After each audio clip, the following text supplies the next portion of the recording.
Hey, welcome back, everybody. Thank you for joining me for this final episode. I kind of talked about in the past, this isn't going to be the last of the real chat videos, but it is going to be the last of this particular segment where we kind of went from my military service time frame up until my different contracting jobs overseas, back here at home, and then once again back overseas again. So the last job we looked at was Lockheed Martin, and I worked for Lockheed in January 2020 up until I guess April of 2021, or excuse me, June of 2021. And the experiences were 10,000 times better that second time around than the first time around. I guess when I was going to orientation, it really helped that I was familiar with what I had to do the second time after experiencing it the first time around. So, but even the folks who sat you down and looked at your 401k and kind of went over your medical benefits and stuff like that with you. I mean, that stuff was so much better. And I didn't want to leave Lockheed. I mean, I had so much joy there that I wanted to knock out at least 3 years, if not more. I mean, 5 is always the goal whenever you deploy, but I had my forklift accident, and I didn't go too much detail in that. So because Akima, which is today's video, is kind of like a 5-minute, I think, discussion. I'll talk a little bit more about Lockheed, because Lockheed is the major contractor. Akima was a subcontractor to Lockheed Martin, and so June 2021, we had some flatbeds come in with some shipping containers. Either 20-footers or 40-footers, doesn't matter. I think they were 40 feet, but... So, the only way to download those type of containers is via crane. But, you got to get up on top of the Connex in order to hook up the hooks in order to lift that shipping container. So, normally, you just kind of like shimmy your way, you can climb up the truck, and then you kind of like climb up the side of the Connex. Other times, you get a forklift, and they'll lift you up by fork. So we had one of the little small forklifts, like 4Ks, and the way that I had situated my hand on top of the frame, I was good until I hit that first little knock. Depending on the level, whenever you push the lever up and it lifts you up, there's certain levels where you're gonna have like this little jolt in the frame and on the forks. The higher you go, you're gonna hit another pivot point where it's gonna jolt some more.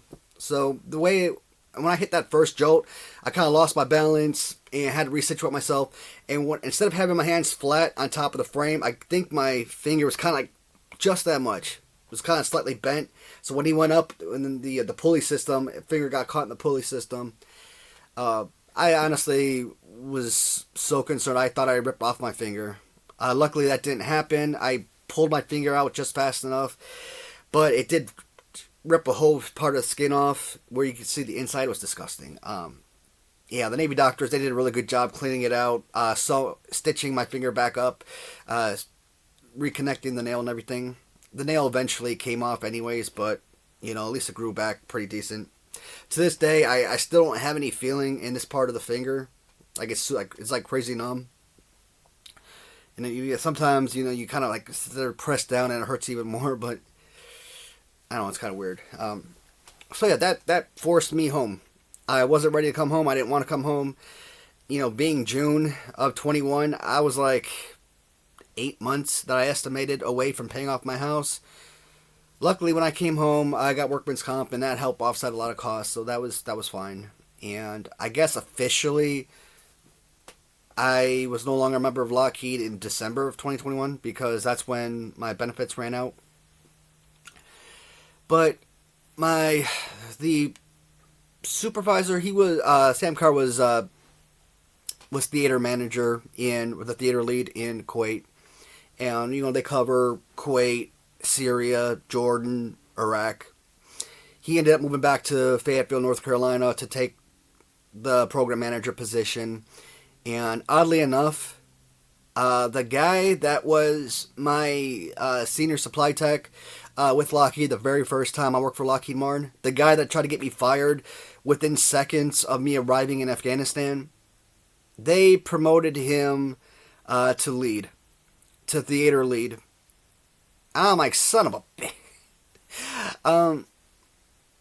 I never had a good relationship with them. The man was always cursing me out and basically talking down to me and making me look bad in front of the military, essentially. And now this guy is the biggest boss in country, and that freaking sucked.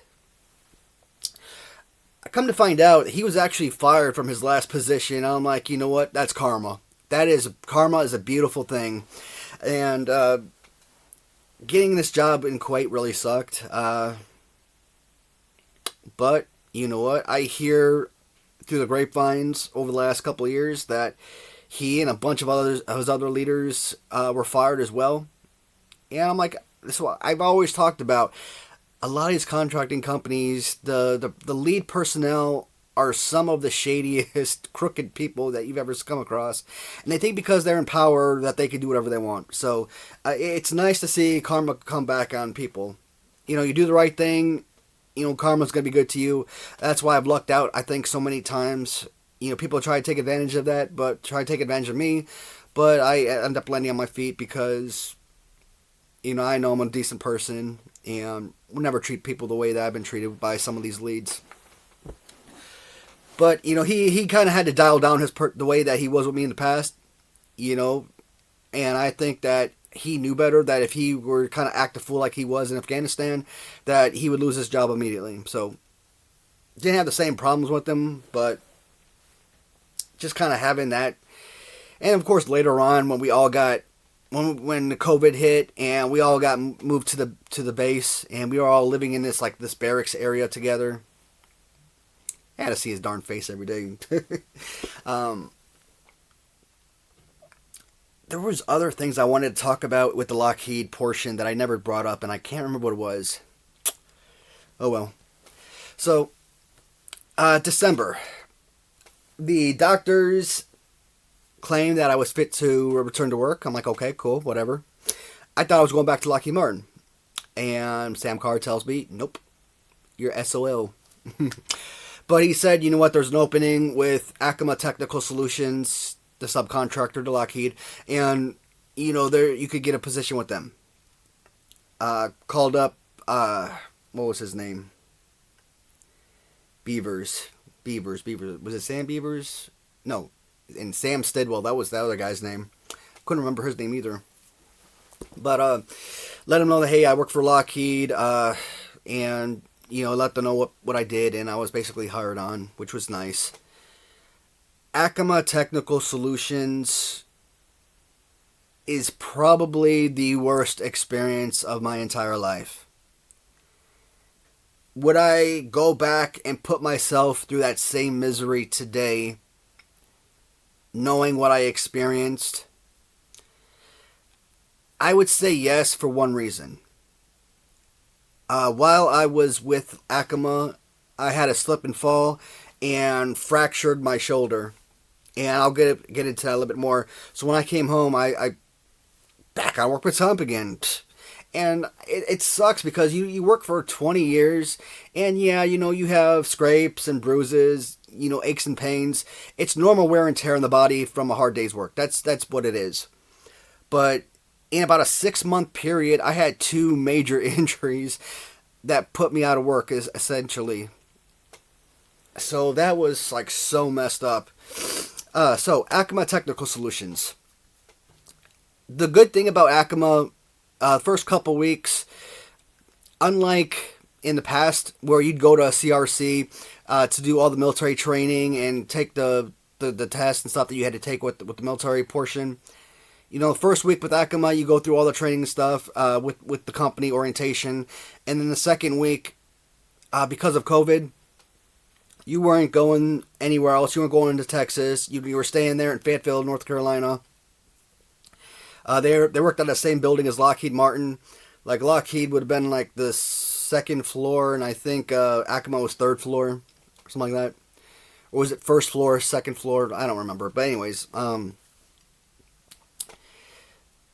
kind of like the same experience I had with Lockheed the very first time. Nobody was really in the office, working with you or teaching you anything about, company policies and, how to do your timesheets and stuff like that. So it was like not very impressive at all.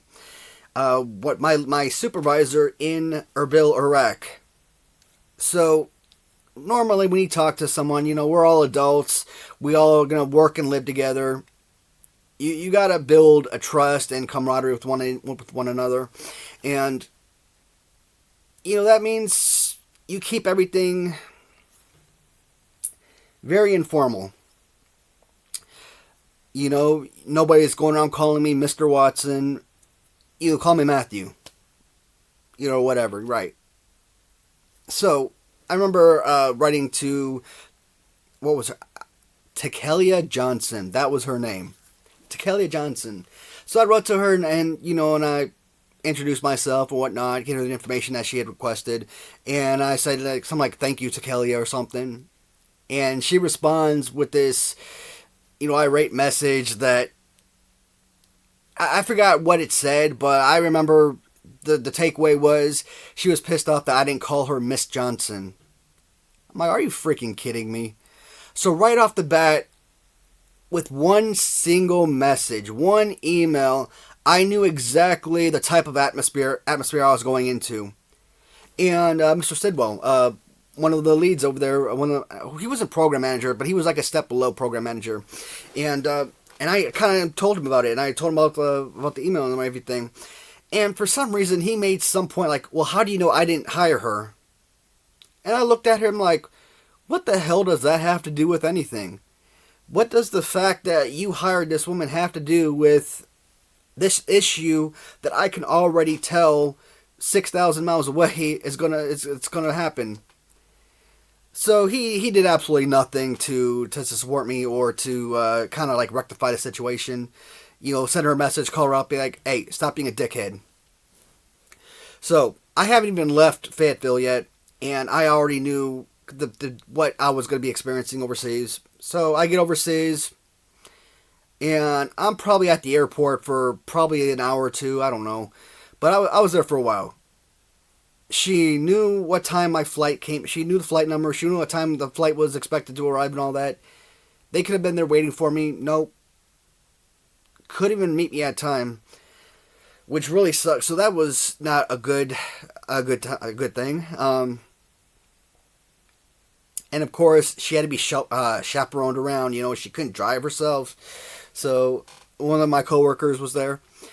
They helped me find my place where I was going to sleep and whatnot. Showed me around the office, introduced me around and whatnot.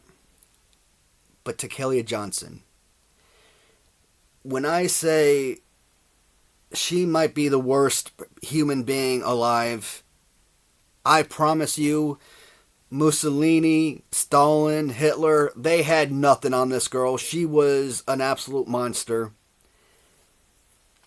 When every single person that all of your fellow coworkers, the people who don't even work with you or in part of your company, when everybody hates your guts with every fiber of their soul, you just know that this is a terrible human being. She did not have a good relationship with anybody. Here's the thing about Akima. The job was very simple, because we literally didn't have work. So you're sitting in the office all day long, you're searching the internet, you're twiddling your thumbs, you're talking among yourselves, because the workload, it was basically non-existent. So to say that I could have stayed in that position for months, years, absolutely, without a doubt, no problem. And I don't know what her problem was, but maybe because none of us were like 92 Yankees or whatever. And you know what? To me, she felt like another Darien. So they wouldn't give us like access to the computer system. So we couldn't go in and do transactions, do lateral transfers, do the turn-ins ourselves or anything like that. And so, yeah, we just sat in the office. Like, I would go on YouTube and I would search GCSS Army, which is if I'm not mistaken, I think it's Global Combat Support System A, Army. So GCSSA, and I would like look at the tutorials and how to process different transactions and stuff. I worked GCSS Army as like a PBO level, but I didn't do it GCSS Army as a unit level. I did PBOS as a unit level, so I kind of was a little bit familiar with that system. But the Army did away with all of those different systems. They combined them all into this one system. So all of your maintenance and all of your supply and pretty much everything you can think of military related is in that system. So you're sitting around the office, you're not doing anything, and every time she walk in the office, she had this look at like she want to murder all of us, and just give the looks, and then the way that she talks down to people. We had a 55-year-old. He may have been older, may have been younger, I don't know, but I'm going to estimate about 55 years old, retired master sergeant.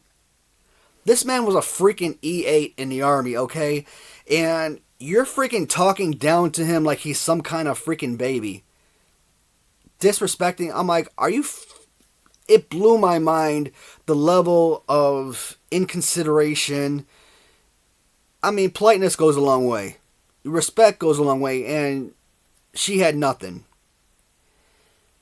And she would come in and criticize, and I think that she would report back to the bosses that none of us were doing anything, or she would complain to us, to Lockheed Martin, and we knew why she was doing it. She was basically trying to up herself, make herself look more important, so that she could get hired by Lockheed Martin, the parent company, and get a pay raise and all that. But she was straight trash. Probably my most hated person in the world. I think I almost had a damn mental breakdown dealing with her. That's how bad it became. I'm trying to think, man. Shoot. This is... And when I said that, she withheld work from us. So, like, she would go and she would schedule these turn-in appointments. And let's say the turn-in appointment was 9:15 a.m. She would come to us about 9:05 a.m., give us a list, say, go pull these parts, and then go turn them in. To pull those items, you're probably looking at 20, 30 minutes of work. But, we all had to get together, rush to kind of get those things as quickly as possible. Couldn't verify serial numbers or nothing because she'd wait till the last minute. But then it would make it look like we were lazy, didn't do our jobs, to the outside, not knowing that, hey, we didn't have the work ahead of time. And she'd do that on purpose, and she would do that every time. So one day I was coming out of the jock, and they had either metal or aluminum stairs. It's December, it's the New Year's Eve, it's been raining, it's cold outside. So I'm walking down the stairs, I'm holding onto the railing, and about 2 or 3 steps down, I slip, fall straight back, land on my tailbone.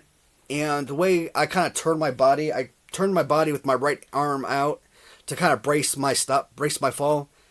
And with all that extra weight falling straight down on my arm, I swear to God, it felt like my shoulder completely exploded. When I say that it was the most immeasurable pain you ever felt, it was an understatement of how much that hurt. I probably sat there on those stairs gripping my shoulder for about 10 minutes without moving. I was in just so much freaking pain. I couldn't fathom moving or getting up or calling out for help or anything like that.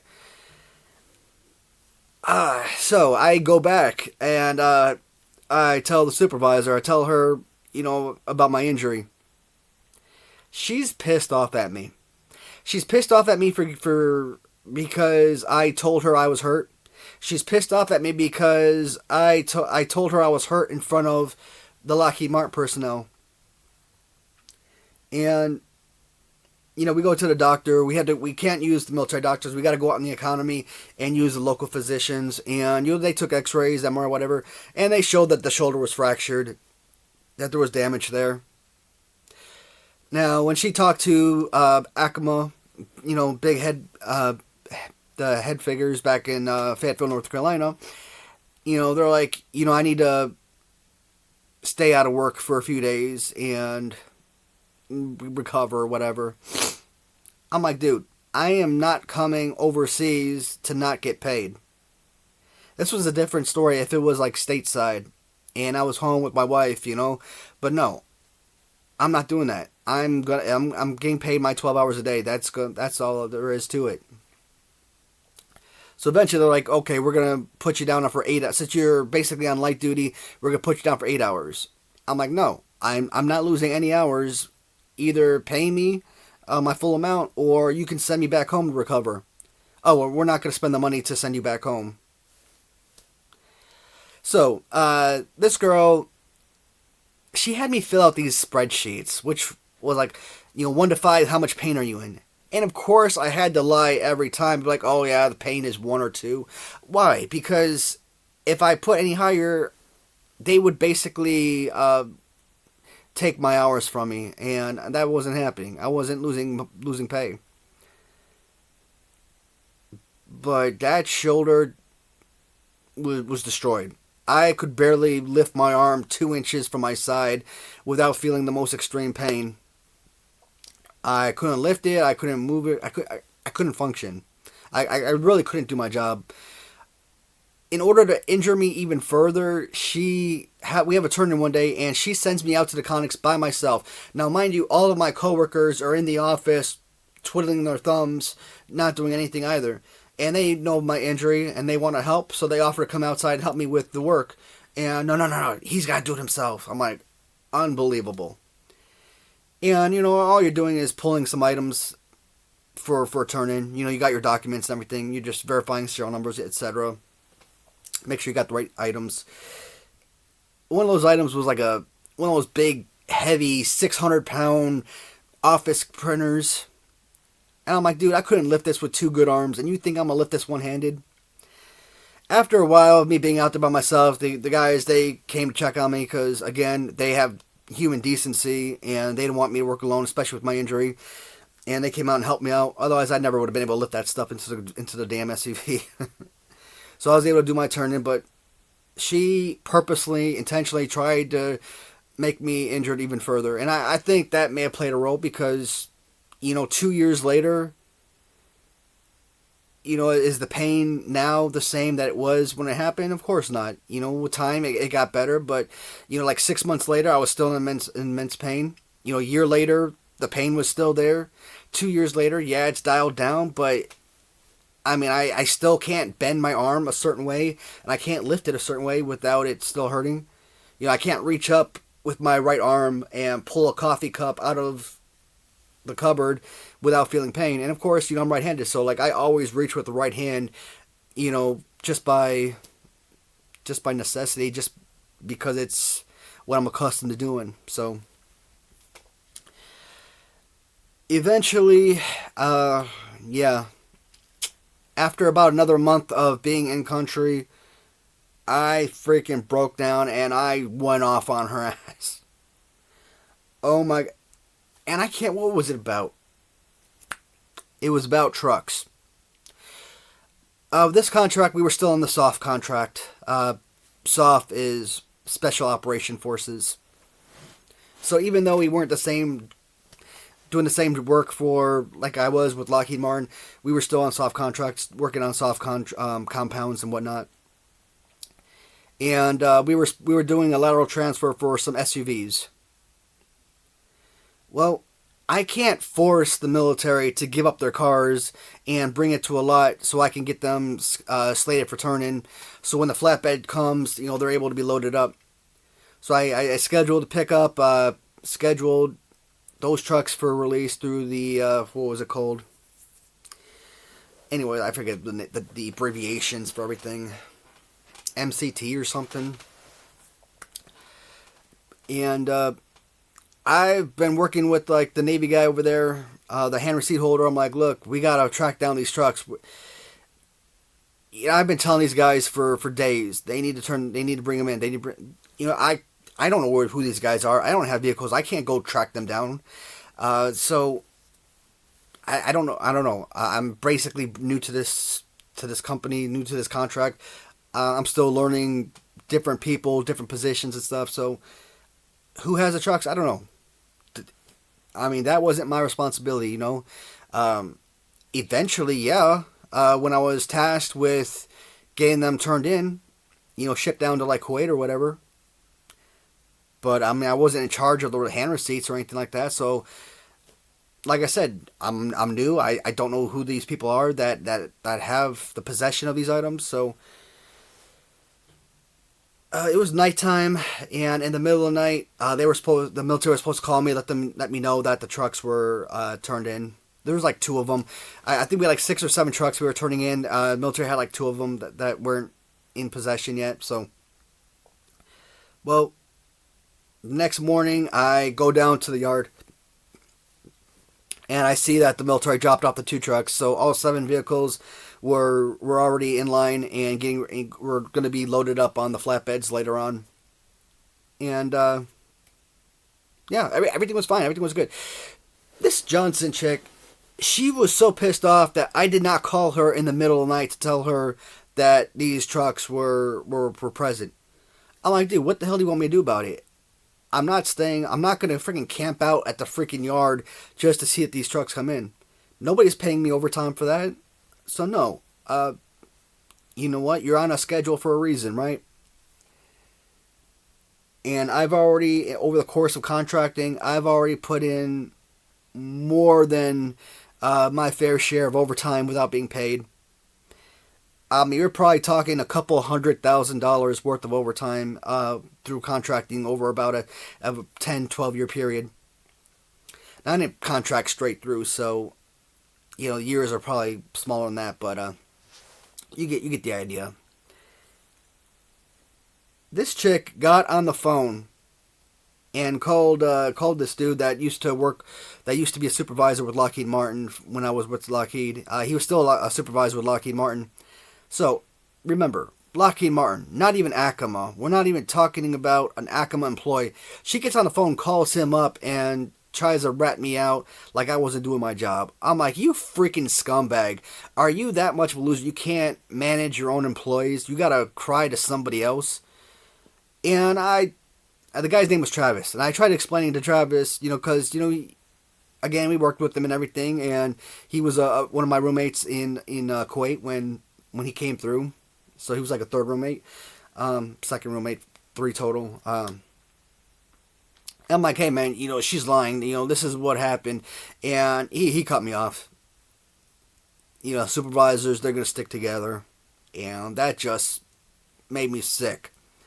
I'm like, dude, we knew each other. We had a friendship or whatever. I thought I could trust you, but the guy proved to me that he was untrustworthy. And later on, again, through the grapevine, I heard that Travis was fired for whatever criminal activity he was doing. I'm like, supervisors overseas, there really should not be a supervisor. I mean, I'm just being fair and honest. Let everybody have the same job title. Let everyone work. Well, someone's got to take charge. Someone's got to be. No, we're all adults. We're all professionals. We know our job and our responsibilities. We have the ability to divvy up the workload or help each other where needed. We don't need to have someone up there handing us down work or whatever. So that's how I feel about it. You never see your average employee doing this criminal work. It's always the supervisors that are getting together and taking advantage of the system. At least my experience through my many contracting jobs, that's what I've seen. I always thought that AC First was probably going to be the worst experience of my life. But Akima, like I said, after I snapped at Johnson and yelled at her and everything, I'm like, no, forget this. I'm going home. I'm not putting up. I was actually ready to quit the second day on the job when I got in country. She kind of talked me out of it. I don't know how I let that happen, but I think she was just concerned that I was going to report her to the big bosses at Akima, let them know what the hell she was doing, and so she didn't want me to quit because of that.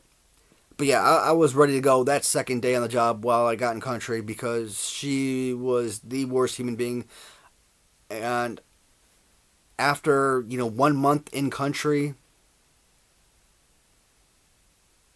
a couple weeks. Yeah, so I spent 2 weeks in Fayetteville, North Carolina, for training, orientation, all that stuff. Going through medical because we didn't do CRC. So I was probably in Iraq for about 5 weeks or so. I've said before, I have never deployed for such a short period of time. And for me to give up a job, especially a good high-paying job, you know that the atmosphere had to be so toxic that it was just unbearable for any normal human being. What I talked about before, people are always so scared to talk to the supervisors, talk to the head honchos, be like, hey, this is what's going on, and, you know, the type of atmosphere you're going through.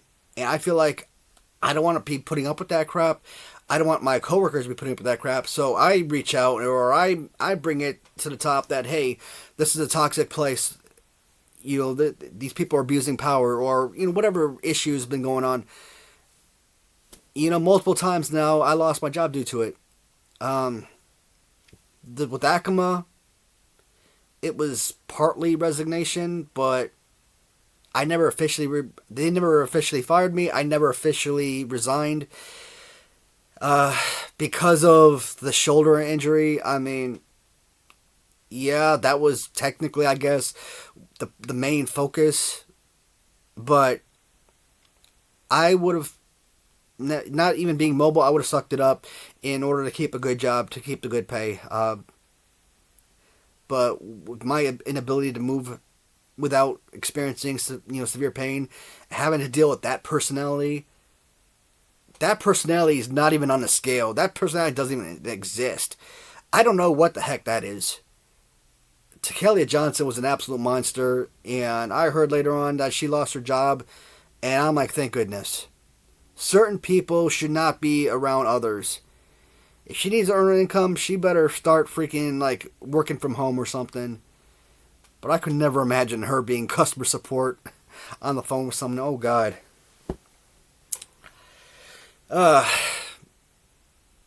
So that is my experience with Akima Technical Solutions. Is it a recommended company? Absolutely not. They're trash through and through. Benefits suck. The pay could be a whole lot better, especially for being an overseas deployed personnel. Benefits are garbage. They take everything that basically Lockheed Martin offered. Akima offered nothing of similarity. You know, pay was far different. The benefits were, you know, more expensive and, you know, less valuable. I think Raytheon probably had the best medical insurance out there. Lockheed was a close second, I think. So a lot of these conversations were basically surrounding a lot of negatives that were part of my military career and my contracting duties in the future. You know, with that being said, I've said plenty. You know, there's always going to be some positives here and there, but it's like a relationship, right? If you're married or you got a fiance or someone, you know, boyfriend, girlfriend, what have you, if for every 1,000 negative experiences you have, there's one positive, you're going to look at your relationship as being toxic or being negative, right? Because, yeah, you've got a lot of good things that have happened in that relationship, but at the same time, you're only going to be focusing on the negatives because they far outweigh the positives. So, this is the end of my contracting. As I said, since Akima, I've been retired. And do I plan on getting back into the workforce? I don't know, man. All these years separated from my wife, it's nice to finally be home and be able to spend every day with her.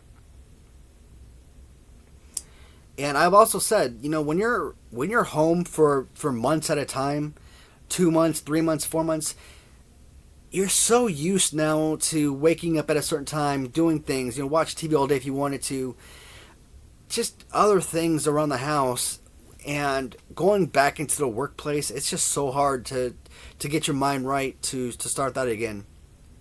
I've had jobs where I was without a work for a few months, and then I got my next contracting job. Yeah, you eventually get back into it after, you know, a few weeks or so.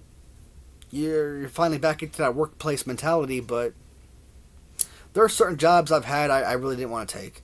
Akima was one of them. I don't think I ever got into the mentality of getting back into the work. I don't think my heart was in it, and all the negative experiences, I think that helped my decision to come home and say, screw it.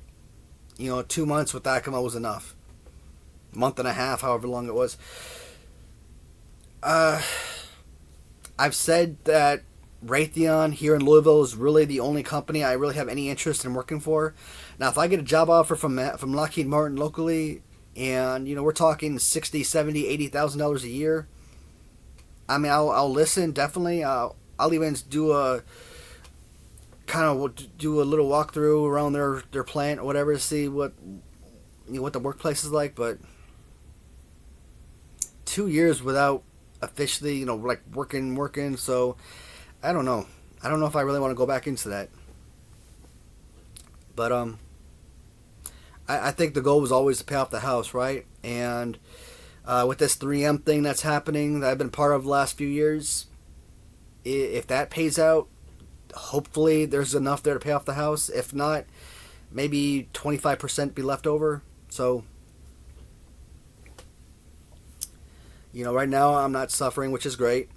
And I guess I'm just enjoying life for the most part, how it is. And I wouldn't be able to be making these videos with you guys. If I didn't come home in January 2022, I wouldn't have opened up my eBay or my YouTube account in February. Now, officially, I didn't start posting videos until like March of 2022. And I kind of messed that up because I had never posted videos before, so I didn't know how to do that. And so I was making all these my favorite LJN tournament videos, and I wasn't posting any of them. And finally, when I finally posted my first video, I ended up posting like 7 videos at one time. And I came back the next day and posted like another 9 videos. So I think that kind of hurt, you know, because I wasn't doing like one video every few days or whatnot. Anyone that found my channel or found my videos, I'm sure they weren't going back and watching episode 1. They were probably watching episode 17 or episode 11 or something. Alright guys, that is it for now for this video. I do want to close by saying, so I like to bring you guys up to date so you kind of know what's happening in future. I did purchase a couple of talking Hasbro figures. So I also purchased 2 more loose, but those are coming from overseas, so that's going to probably be another couple weeks before that arrives. But I do want to do, I want to do a large scale action figure review. Looking at LJN 16 inches, looking at the Galoob 14 inches, looking at the Hasbro 12 inches, and re-looking at the 12 and 10 inch of the KO figures as well that we looked at about a week or so ago. And if you guys know of anybody else that's selling any of those upscale figures, I'm not talking about like the 2-up LJNs or anything like that, you know, 8-inch figures. I actually came across Heart Foundation 3-up, but they want like $1,500 for those figures. I'm like, ugh.